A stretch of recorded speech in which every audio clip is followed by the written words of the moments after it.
अस्सलामुअलैकुम व्यूअर्स, कैसे हैं आप लोग। आज मैं शेयर कर रही हूं आप लोगों के साथ कचौरी की एक बहुत ही धमाकेदार रेसिपी। लेकिन सबसे पहले आप इसका टेक्सचर चेक करें। ये देखें, और ये आवाज़ आ रही है आपको इसके क्रंच की। ये देखें कितनी खस्ता ये कचौरी बन के तैयार हुई है। और अब मैं कट करके भी दिखा रही हूँ। ये देखें, उफ अभी बहुत गर्म है, 1 मिनट। ये देखें जी, अभी गर्म है, 1 मिनट। ये देखें। तो ये अंदर से आप इसकी स्टफिंग चेक करें, साथ साथ इसकी लेयर्स चेक करें कि कितनी मज़ेदार और खस्ता ये कचौरी बन के तैयार हुई है। तो चलें जल्दी से इसकी रेसिपी देख लेते हैं। बिस्मिल्लाहिर्रहमानिर्रहीम। सबसे पहले हम इसका डो तैयार करेंगे। इसके लिए मैं डाल रही हूँ 3 कप मैदा और आधी चमची नमक की। साथ ही 2 चमचे मैं इसमें घी के डाल रही हूँ। आप चाहें तो ऑयल का इस्तेमाल भी कर सकते हैं।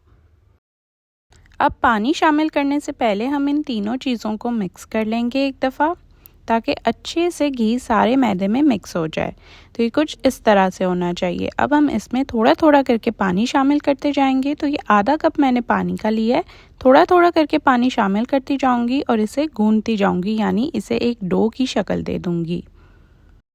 कचौरी बनाने के लिए ये डो बिल्कुल रेडी हो चुका है। तो ये आप देख सकते हैं, ज़रा टाइट डो मैंने गूंदा है और ये आधे कप में से भी थोड़ा सा पानी मेरे पास बच गया है। तो इसे हम साइड पे रख लेते हैं। अब हम क्या करेंगे, इस डो को हमने थोड़ा सा मसल के गूंदना है।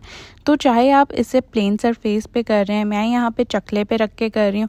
नीचे आपने थोड़ा सा ऑयल लगा लेना है और फिर हमने इसे थोड़ा मसल के गूंदना है। इससे क्या होगा, जो मैदा हम इस्तेमाल कर रहे हैं इसमें ग्लूटेन पैदा होगा, जिससे ये और चिपचिपा सा बनेगा। और जब हम कचौरी तैयार करेंगे तो ये डो हमारा टूटेगा नहीं। तो बस ये गूंद चुका है। अब हम इसे दोबारा से बाउल में रख देंगे।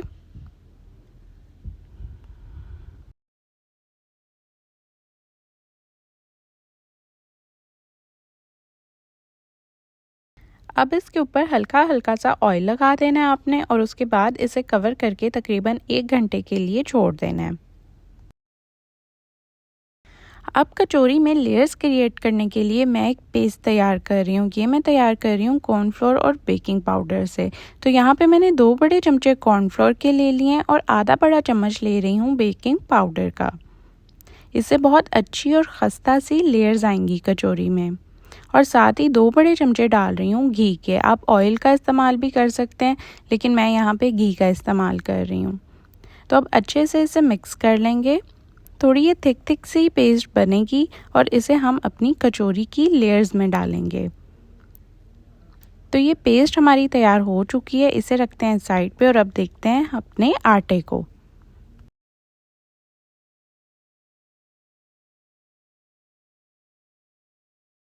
अब ये डो हमारा बिल्कुल सेट हो चुका है। अब हमने क्या करना है, इसके पेड़े बनाते जाने हैं।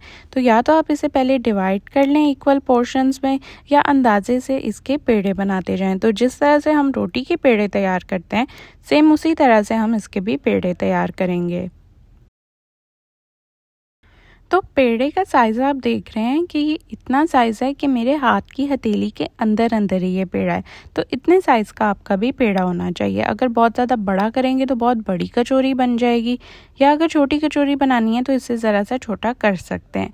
तो ये सारे पेड़े मैंने बना लिए हैं। तकरीबन 7 पेड़े मेरे पास बन के तैयार हुए हैं इस क्वान्टिटी से। अगर आप छोटी कचौरी रखते हैं तो आपके ज़्यादा पेड़े बनेंगे। अब बारी आ जाती है इसके अंदर स्टफिंग तैयार करने की।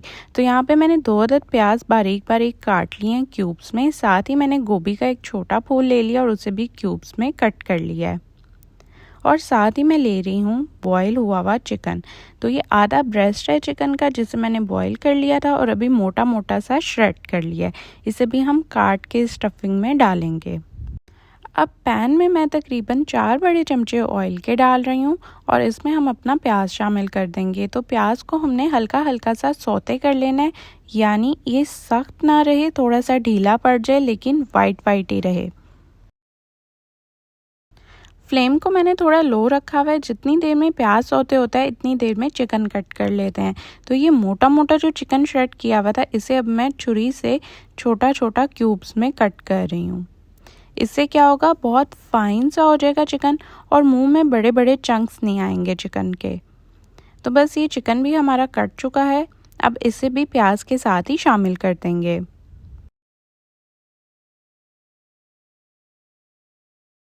अच्छा, ये सारा चिकन मैंने शामिल कर दिया है। जो चिकन ब्रेस्ट थी वो आधी मैंने ली थी और उसमें से भी थोड़ी सी मैंने बचा ली है और बाकी का इसमें शामिल कर दिया है। तो अब इसे भी एक दफ़ा हल्का सा फ्राई कर लेंगे।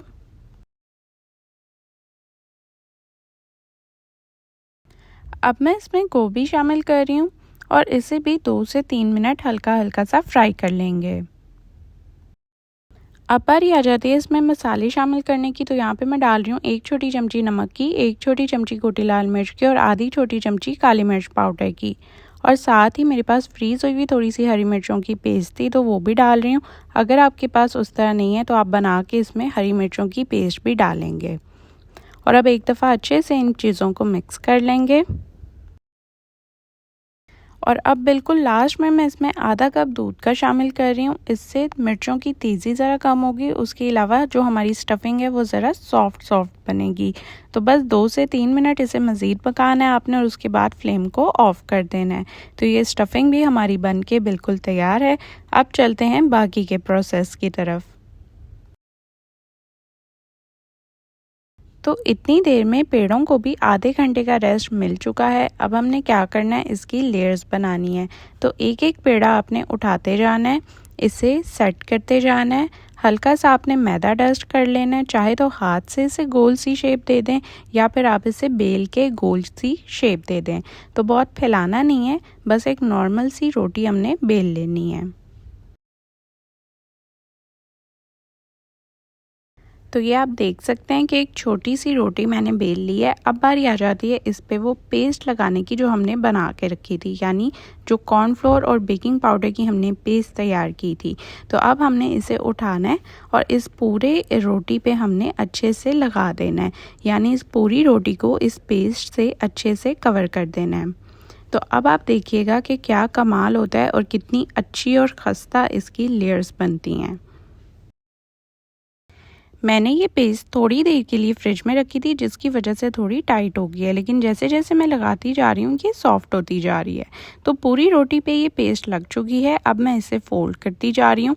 तो सेम इसी तरह से आपने भी इसकी फोल्ड्स बना लेनी है और इसे एक चौकोर सी शेप दे देनी है। तो हमने इन सारे पेड़ों पे सेम इसी तरह से ये प्रोसेस करना है और फिर इन्हें आधे घंटे का रेस्ट देना है। और आधे घंटे के रेस्ट के बाद हमने यही प्रोसेस दोबारा से रिपीट करना है, यानी इन पेड़ों पे ये सेम प्रोसेस 2 दफ़ा होगा और उसके बाद फिर हम इसे फाइनल कचौरी की शक्ल देंगे। तो ये सेम प्रोसेस मैंने 2 दफ़ा इन पेड़ों पे रिपीट किया है और अब इन्हें पड़े हुए आधा घंटा गुजर चुका है। तो अब एक एक पेड़ा मैं लेती जाऊंगी। जिस भी सरफेस पे आप कर रहे हैं उसे नीचे ऑयल से ग्रीस कर लें और उसके बाद आप इस पेड़े को अच्छे से फैला लें।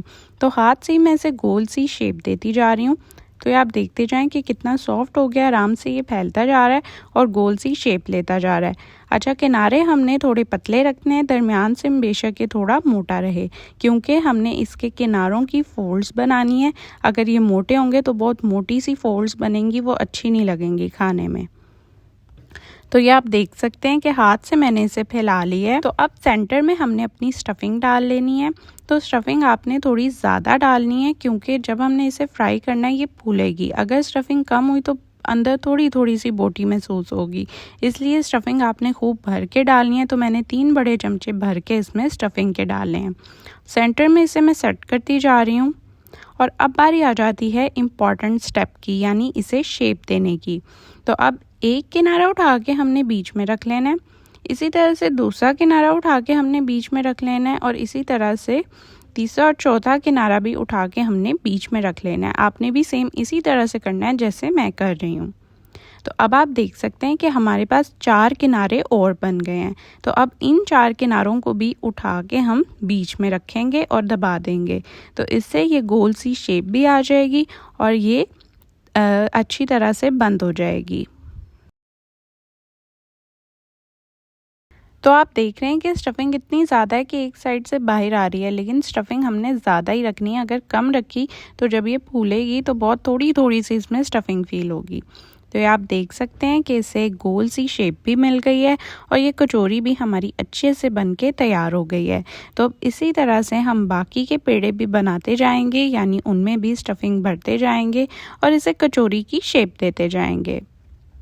तो ये वाला भी आप देख लें ताकि अच्छे से आपको क्लियर हो जाए कि हमने किस तरह से इसे शेप देनी है।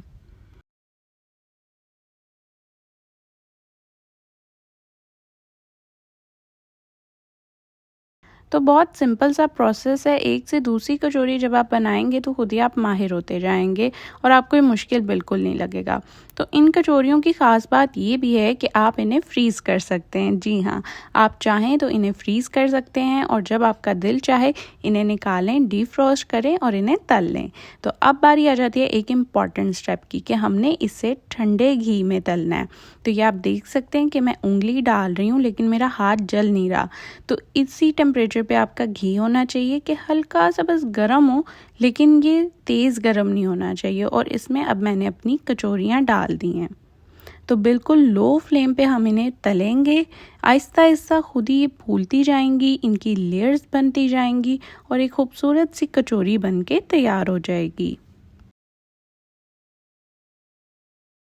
जब कचौरी के किनारे हल्के हल्के ब्राउन होने शुरू होंगे तब आपने इसे पलट लेना है और दोनों साइड्स पे अच्छा सा गोल्डन ब्राउन कलर देके आपने निकाल लेना है। और ये सारा काम आपने लो फ्लेम पे करना है ताकि अच्छे से इसकी सारी लेयर्स पक जाएं। कचौरियाँ मैं फ्राई करके निकालती जा रही हूँ और आप देख सकते हैं कि कितनी खूबसूरत इनकी रंगत है और इसके साथ साथ ये खाने में भी बहुत ही लजीज होने वाली हैं। तो इस रेसिपी को ट्राई ज़रूर कीजिएगा। वीडियो अच्छी लगी है तो जल्दी से वीडियो को लाइक कर दें और चैनल को सब्सक्राइब कर दें ताकि मैं इसी तरह की मज़ेदार रेसिपीज़ आप लोगों के लिए लाती रहूँ। मैं मिलती हूँ आपसे नेक्स्ट वीडियो में, तब तक के लिए अल्लाह हाफिज़।